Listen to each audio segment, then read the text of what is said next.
최근에 유행하는 단어 중에 부케라고 하는 단어 있습니다. 혹시 아시나요? 부케. 결혼식장에서 있는 그 신부가 던지는 부케라고 생각하시면 좀 오래되신 분이고요. 부케, 부차적인 캐릭터 줄임말인데요. 이 부케라는 단어가 어디서 시작됐는지 혹시 아시나요? 많이 쓰긴 하지만 본래 온라인 게임 용어라고 합니다. 그리고 이제 간혹 또 인터넷에서 SNS에서 자신의 좀 서브 계정을 만들어서 자신이 뭔가 그동안 이렇게 좀 보여주고 싶었던, 하지만 함부로 표현할 수 없었던 자신의 모습을 거기에 담아 표현할 때 그걸 이렇게 부케라고 한다고 해요.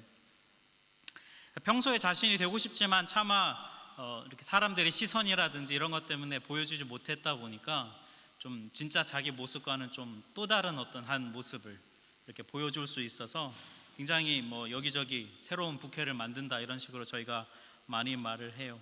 그러니까 부캐는 어떻게 보면 본래 캐릭터인 본캐하고는 조금 거리감이 있는 경우도 꽤 많이 있죠. 같으면서도 다른 듯한 이 부캐, 매칭되기 어려운 경우도 꽤 많은데 이 본캐와 부캐를 정말 잘 매칭해서 살아내신 분인데 바로 오늘 본문에 나온 우리 예수님이세요. 오늘 본문이 이렇게 시작합니다. 백성이 다 세례를 받을새 예수도 세례를 받으시고, 백성들이 요한에게 세례를 받은 이유는 죄사함을 받는 세례를 받은 것이에요. 그런데 예수님께서도 세례를 받으셨습니다. 같은 내용을 기록한 이 마태복음 3장 13절에 따르면 예수님께서 갈릴리, 저 북쪽에 있는 갈릴리로부터 남쪽에 있는 예루살렘 인근 유대 광야 요단강까지 이동을 하셨어요. 한 130km 정도 되는 거리니까 걸어서 이틀 내지 3일 정도는 걸렸을 것으로 추정이 돼요. 왜 그 거리를 걸어오셨을까? 목적이 뭐냐면 요한에게 세례를 받기 위해서 오셨다고 말씀해요. 백성들이야 그렇다 치고 죄가 없는 예수가 왜 세례 요한에게 죄 사함을 받는 세례를 받았을까? 같은 본문 마태복음 3장 14절에 보니까 세례 요한도 같은 질문을 던졌습니다. 내가 당신에게서 세례를 받아야 할 터인데 당신이 내게로 오시나이까? 지난 주일 말씀드린 대로 요한이 베푼 세례는 그냥 죄를 씻는 죄사함의 세례였어요. 하지만 예수님이 베푸시는 세례는 차원이 다른 성령과 불로 베푸는 세례였습니다. 그것은 죄로부터 완전히 자유케 하는 세례였어요. 그래서 요한이 이런 질문을 던진 것이죠. 그랬더니 예수님이 뭐라 대답하셨냐면 15절에 이제 허락해라. 우리가 이와 같이 하여 모든 의를 이루는 것이 합당하다. 여기서 의를 이룬다는 이 말은 해석을 해보면 어떤 의미냐면 하나님께서 당신의 뜻을 이루시게 해라, 그런 뜻을 가지고 있어요. 어떤 하나님의 뜻을 이루게 하는 것일까? 이건 이사야 53장 11절 말씀인데요. 나의 의로운 종이 자기 지식으로 많은 사람을 의롭게 하며 또 그들의 죄악을 친히 담당하리라. 즉 이사야 53장에서 뭘 얘기하고 있는 거냐면 이 이사야 53장은 하나님의 구원을 이룬 하나님의 종에 대한 찬가, 그래서 종의 노래다 그렇게 말해요. 그 중에서 이 11절을 보니까 하나님의 종이 하나님의 구원을 이루는데 그 방법이 뭐냐면 백성들의 죄를 대신 짊어진다는 것입니다. 그래야만 백성들이 의로워질 수 있기 때문이라는 거예요. 그래서 예수님께서는 이 이사야 53장 11절 말씀을 이루시기 위해서, 이 하나님의 뜻이 이루어지기 위해서 지금 세례를 받고 계신 거예요. 그리고 세례 요한도 거기에 동참한 것이죠. 한마디로 말해서 예수는 우리와 똑같아지기 위해서 세례를 받으셨다는 것입니다. 죄가 없는 분께서 죄이 있는 사람이 되셔서 우리의 모든 죄인의 대표자가 돼서 세례를 받고 계신 거예요. 예수는 정말 사람이었습니다. 본문 23절이 그걸 더 확실하게 말해주고 있는데요. 23절을 보면 예수께서 가르치심을 시작하실 때에 30세쯤 되시니라. 사람들이 아는 대로 요셉의 아들이었다. 누가는, 이 복음을 기록한 누가는 성인이 된 예수가 30살쯤 됐다고 해요. 당시 유대 나이에 30살쯤 되면 굉장히 성숙하여서 자신의 영향력을 마음껏 펼치는 그 나이대가 말할 때 30살이다 라고 말을 했어요. 그리고 이 예수가 30살인데 보니까 누구냐면 누구나 다 사람들이 아는 요셉의 아들이랍니다. 그런 표현이죠. 얘 누구야 할 때 왜 그 집 아들 있잖아 할 때 그런 표현, 요셉의 아들. 예수가 정말로 사람이었다는 걸 말해 주는 거죠. 그리고 이 본문에 우리가 읽지는 않았지만 본문 23절부터 이어지는 38절까지는 뭐가 나왔냐면 예수님의 족보가 나오는데요. 이 족보가 좀 독특합니다. 보통 성경에 족보가 나오면 조상부터 후손까지 위에서 아래로 내려오는데 여기 나오는 족보는 독특하게 밑에서 거꾸로 위로 올라가는 족보예요. 막 올라가는데 어디까지 올라가냐면 아담까지 올라갑니다. 그리고 더 위로는 하나님까지 올라가요. 그러니까 뭘 말하고 싶은 거냐면 예수가 정말 아담의 후손인 사람이다라는 것을 누가는 말하고 있어요. 그런데 그냥 사람이 아니라 이분은 죄인이 되었다는 것을 말하고 싶은 것입니다. 죄가 없는 분인데 죄인이 되셨어요. 이 내용을 바울 사도가 빌립보서에서 한 구절로 이렇게 말씀해요. 자기를 비워 종의 형체를 가지사 사람들과 같이 되셨다. 여기서 형체라고 하는 이 단어는 헬라어로 모르페라는 단어인데 이게 번역이 형체, 이래서 우리는 마치 어떤 그냥 겉모양, 외모를 얘기하는 것 같지만 이 모르페라고 하는 단어는 본래의 모습, 본래, 본질 이런 뜻도 가지고 있어요. 그러니까 예수가 겉모양만 사람의 탈을 쓴 게 아니라 진짜로 사람이 됐다는 것입니다. 왜냐하면 예수가 사람이 되어야만 하나님의 뜻을 이룰 수 있기 때문인 것이죠. 여러분, 예수께서 죄인인 사람이 되셨다, 이 진리가 오늘날 우리한테 무슨 의미가 있을까요? 이런 의미가 있어요. 하나님의 뜻을 이루기 위해서 예수가 사람이 되셨다는 것, 자기 자신을 전 존재를 내어주셨다는 것이에요. 그렇기 때문에 오늘날 우리에게도 똑같은 원리가 적용된다는 거예요. 하나님의 뜻이 우리 가운데 이루어지기 위해서는 자신의 전 존재를 드려야 한다는 것입니다. 여러분, 하나님의 뜻은 그냥 저절로 이루어지지 않습니다. 성경이 늘 언제나 우리에게 얘기해 주는 게 있는데 뭐냐면 하나님께서는 당신의 뜻을 이루어 가시는데 사람을 통해서 이루어 가신다는 것입니다. 성경의 하나님은요, 늘 당신의 길을 가세요. 이 죄 많은 죄인들이 방해하고 그리고 사탄이 회방을 한다 할지라도 하나님은 당신의 구원의 역사를 향해 계속해서 가십니다. 그런데 그 과정에서 하나님이 어떻게 일하시냐면 사람을 통해서 일하신다는 것입니다. 여러분, 우리 간혹 영화를 보면, 특별히 액션 영화 같은 거 보면 마지막에 좀 중요한 장면에 꼭 그런 게 나와요. 어떤 주인공이 완료해야 할 임무가 있어요. 인류를 구출하기 위해 꼭 어디를 가야 되고 도달해야 될 지점이 있어요. 근데 그 지점에 거의 다 앞에 왔는데 막 적들이 가로막죠. 못 가게 해요. 그리고 너무 적이 많아서 여기를 뚫고 나갈 수가 없는 그런 지점이 될 때, 그때 여러분 꼭 나오는 장면이 있습니다. 어떤 장면이냐면 주인공 옆에서 그와 함께 늘을 도왔던 한 인물이 이렇게 얘기합니다. 네가 가라. 그리고 문을 확 닫죠. 이렇게 주인공을 확 밀어내고 닫고 한번 싹 웃어주고, 그리고 적들을 향해 막 총을 쏘는 이런 장면, 장렬히 전사하는 그런 장면이 나오죠. 그런 장면이 영화에 되게 많이 나와요. 그죠? 여러분, 왜 영화에 그런 게 많이 나올까요? 세상도 아는 겁니다. 뭘 아는 거냐면 정말 중요한, 아주 중요한 어떤 그런 일이 이루어지기 위해서는 희생이 필요하다는 것, 자신의 전 존재를 드리는 어떤 희생이 따르는 것입니다. 세상도 아는 거예요. 예수는 하나님의 구원이라는 놀라운 이 임무를 이루기 위해 죄인이 되셨어요. 자기 전 존재를 들이셨어요. 이 원리가 오늘날 우리에게도 똑같이 적용이 돼요. 여러분, 우리 삶 가운데 그런 기도 하잖아요. 하나님, 당신의 뜻이 이루어지길 원합니다. 찬양도 있잖아요. 아버지 마음, 나의 마음이 아버지의 마음 알아, 내 마음이 아버지 마음 되고 아버지 마음 내 마음 되고, 그런 기도 찬양하잖아요. 그런데 여러분, 왜 우리는 그렇게 말하고 그렇게 기도하면서 왜 우리 자신을 드리지 않을까요? 고린도전서 4장 20절에 보면 바울이 이렇게 얘기합니다. 하나님 나라는 말에 있지 아니하고 오직 능력에 있다. 바울이 왜 이런 얘기를 했는 줄 아세요? 바울이 고린도 교회를 보니까 고린도 교인들이 너무 똑똑한 거예요. 너무 스스로 잘난 체 하는. 그래서 서로 보면서 서로 판단하고 비방하고 네가 잘났다 내가 잘났다 서로 막 싸우는 거예요. 그런 고린도 교인들을 향해 바울은 니네가 그렇게 잘난 체하고 똑똑하다고 하는데 내가 한번 가서 보겠다는 거예요. 니네가 말뿐만이 아니라 진짜 삶에서도 그런지, 니네 삶에 하나님 나라의 능력이 있는지를 보겠다는 것이죠. 예수는 하나님의 뜻을 이루기 위해 진짜로 그리고 실제로 죄인이 되셨습니다. 흉내만 낸 게 아니에요. 적당히 모양새만 갖춘 게 아니라 진짜 사람이 되셨어요. 그 죄인이 되셨습니다. 그러니 여러분,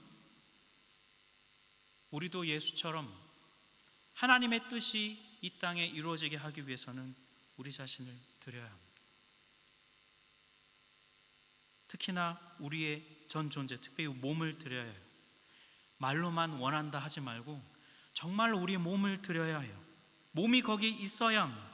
우리의 몸을 내어드리고 전 존재를 내어드릴 때 하나님은 그런 사람들을 통해 당신의 뜻을 이 땅에 이루어 가세요. 그 은혜를 누리고 그렇게 우리를 드림으로 하나님의 뜻을 이 땅에 이루어가게 하시는데 우리를 드리는 이 자리에는 우리 하나교회 성도 되시기를 주의 이름으로 축복합니다.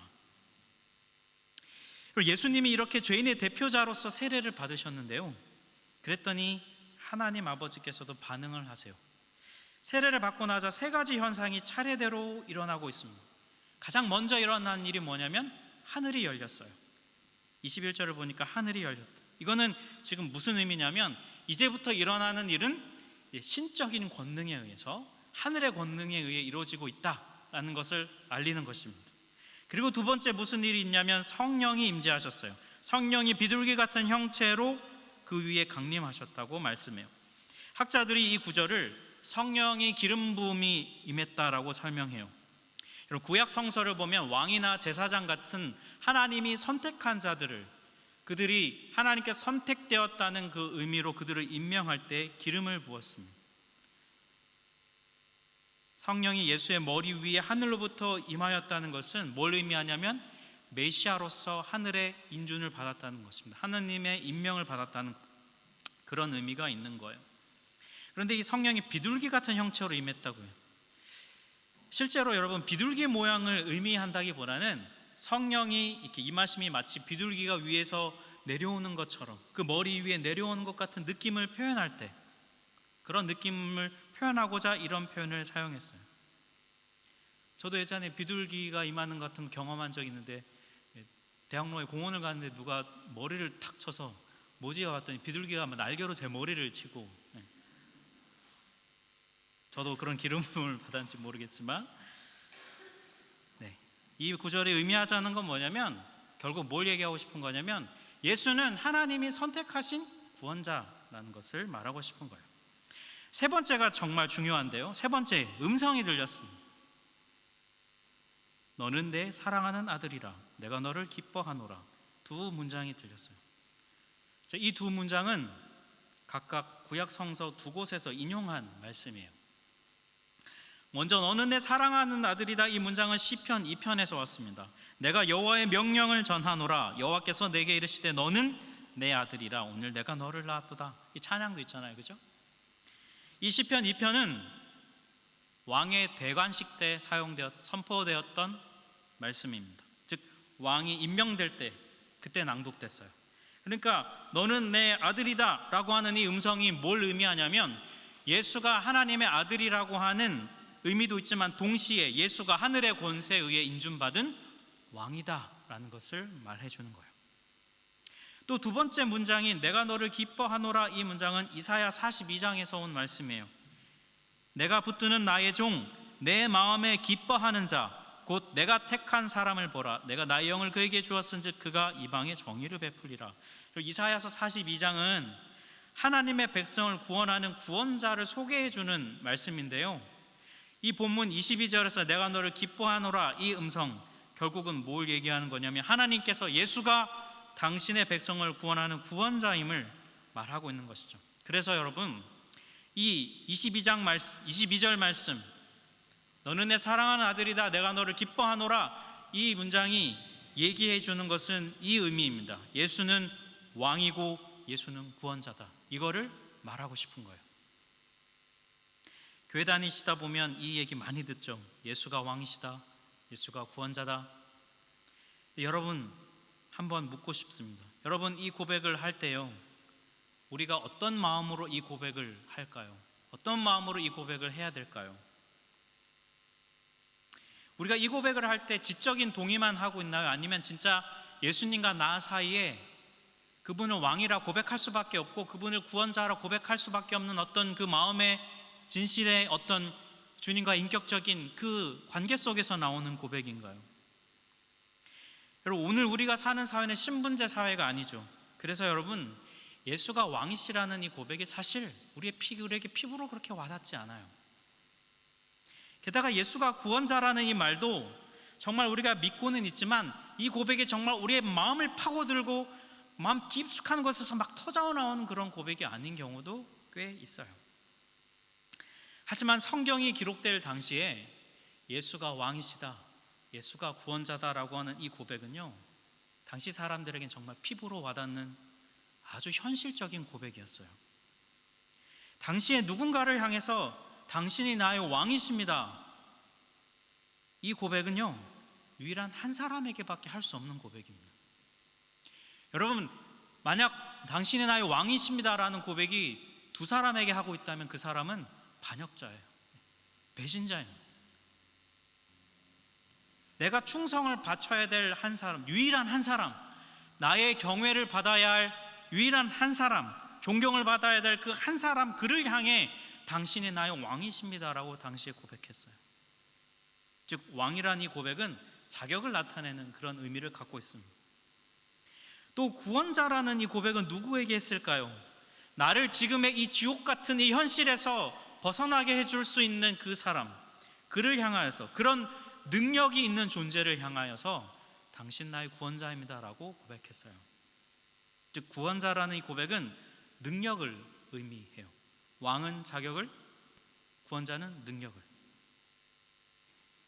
여러분, 2021년을 살아가는 우리에게 자격과 능력을 갖춘 한 인물을 향해 왕이라고, 구원자라고 고백하는 것, 예수님을 향해 우리의 이 고백은 진실되게 고백되어지고 있나요? 밴드 오브 브라더스라는 드라마 혹시 아시는지 모르겠습니다. 2차 세계대전 때의 그 노르망디 상륙작전의 그 연합군 중에 미군의 그 공수부대의 활약상을 굉장히 사실적으로 드러낸 드라마예요. 그 드라마를 보면 일관되게 주는 메시지가 있는데, 바로 한 주제는 지휘관에 대한 부분이에요. 그리고 아시다시피 군대는 계급사회입니다. 계급이 낮은 자가 계급이 높은 자의 그 명령을 따라야 해요. 그 계급이 서로 그 인정되어져야 되는 것이 그 군대라는 조직이 운영되는 방식이죠. 그게 무너지면 안 돼요. 근데 그 드라마에 보면 계급은 높아서 자격은 있어요. 그런데 굉장히 무능한 지휘관들이 등장해요. 그래서 부하들이 겉으로는 경례도 하고 그 다음에 명령은 따라가지만 속으로는 굉장히 무시하는, 그래서 없을 때 늘 이렇게 뒷담화의 주인공으로 등장하는 그런 지휘관들이 등장해요. 근데 평소에는 그냥 그렇게 그냥 욕하고 말면 되는데, 진짜 문제는 어디에 있냐면 전쟁터예요. 전쟁터에서 무능한 지휘관은 부하들을 다 죽이는 거예요.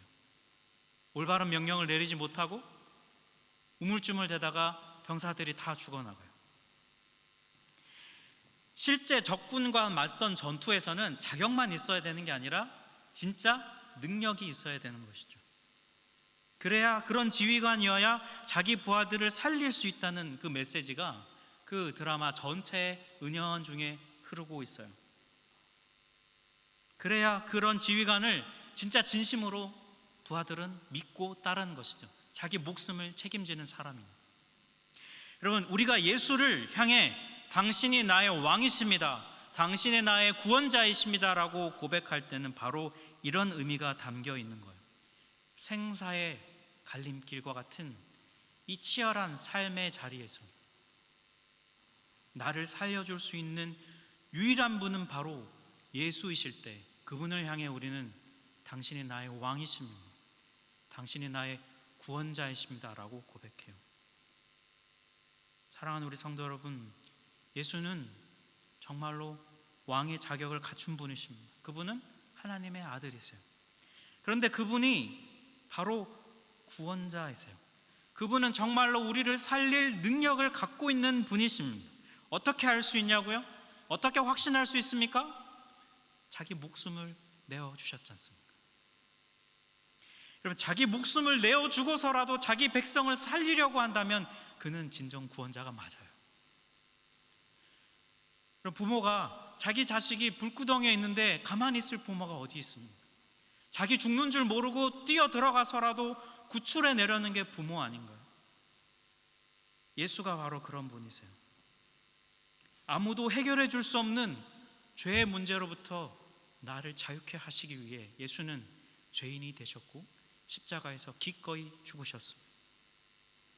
그렇게 우리는 예수를 향해 왕이라고, 당신이 나의 구원자라고 고백할 수 있는 것이죠. 마가복음 10장 45절을 보면 이렇게 선포해요. 인자가 온 것은 섬김을 받으려 함이 아니라 도리어 섬기려 하고 자기 목숨을 많은 사람의 대속물로 주려 함이니라. 이 말씀은 마가복음의 핵심 주제 구절이에요. 오늘 설교 말씀의 핵심을 가장 잘 담고 있습니다. 예수님은 왕이세요. 그분은 섬김을 받으셔야 할 분이십니다. 그런데 그분이 오히려 다른 자를 섬기기 위해 오셨다고 말씀해요. 자기 목숨을 내어주기 위해 오셨다고 합니다. 그렇기에 이분은 바로 구원자이세요.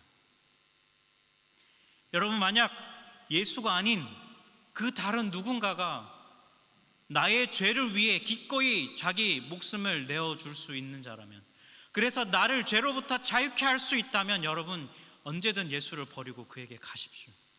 그가 같은 우리의 구원자니까.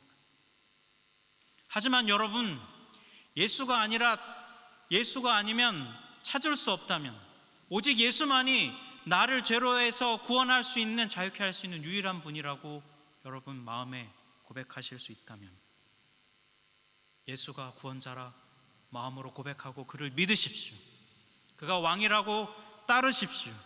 그래서 오늘 2021년을 살아가는 우리가 내 삶을 둘러싼 모든 고통과 모든 문제의 근원인 죄를 자유케 하시는 예수가 나의 구원자라 왕이라 고백하며 나를 거기서 자유케 하시는 그 예수를 믿고 따르는 우리가 되기를 간절히 소원합니다. 우리 같이